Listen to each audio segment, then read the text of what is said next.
पण 2021-22 पासून याला प्रस्ताव तत्कालीन पोलीस अधीक्षक साहेबांनी प्रस्ताव बनवला। याची मान्यता नाशिकला गेली, नाशिकवरून डीजी ऑफिसला गेली। अशा वेगवेगळ्या मान्यता मिळत तो प्रस्ताव राज्य सरकारच्या दरबारी पोहोचला आणि त्याचा पाठपुरावा करण्याचं काम 2022 पासून आम्ही सातत्याने केलं।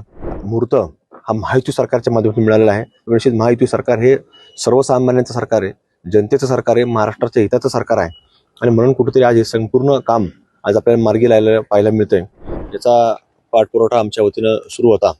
सन 1917 मध्ये ही पोलीस वसाहत या ठिकाणी उभा राहिली। इंग्रजांच्या काळामध्ये, ब्रिटिश काळामध्ये ही उभा राहिलेली होती आणि त्याचा सातत्याने आमच्या पोलीस कर्मचारी परिवार असतील, त्यांचे बांधव असतील, यांच्या वतीने पाठपुरावा चालू होता की आता राज्य सरकारने याचं कुठेतरी पुनर्बांधणी केली पाहिजे आणि त्याच्याकरता काही अनेक वेळेला पाठपुरावा केला। पण 2021-22 पासून याला प्रस्ताव तत्कालीन पोलीस अधीक्षक साहेबांनी प्रस्ताव बनवला। याची मान्यता नाशिकला गेली, नाशिकवरून डीजी ऑफिसला गेली। अशा वेगवेगळ्या मान्यता मिळत तो प्रस्ताव राज्य सरकारच्या दरबारी पोहोचला आणि त्याचा पाठपुरावा करण्याचं काम 2022 पासून आम्ही सातत्याने केलं आणि आज कुठेतरी त्याला मुहूर्त हा महायुती सरकारच्या माध्यमातून मिळालेला आहे। निश्चित महायुती सरकार हे सर्वसामान्यांचं सरकार आहे, जनतेचं सरकार आहे, महाराष्ट्राच्या हिताचं सरकार आहे आणि म्हणून कुठेतरी आज हे संपूर्ण काम आज आपल्याला मार्गी लायला पाहायला मिळतंय।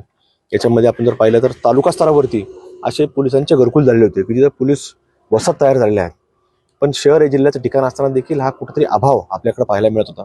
तिथे दुर्दैवी प्रकार देखील काही 2019 मध्ये घडले, त्याच्या अगोदरही घडलेले आहेत आणि त्यामुळे पोलिसांना कुठेतरी हे सातत्याने राज्याचं संरक्षण करण्याचं काम हे पोलीस दल करत असतं। पण त्यांनाच कुठेतरी कुटुंबाला वाटायचं की आपली व्यवस्था होत नाही, शासन आपल्याकडे लक्ष देत नाही, असं देखील अनेक वेळा पोलिसांच्या कुटुंबामध्ये दबक्या आवाजामध्ये चर्चा या आमच्यासारख्याला देखील ऐकायला मिळायची आणि त्याचा पाठपुरावा करण्याचं काम हे आज आपल्याला झालेलं पाहायला मिळतंय।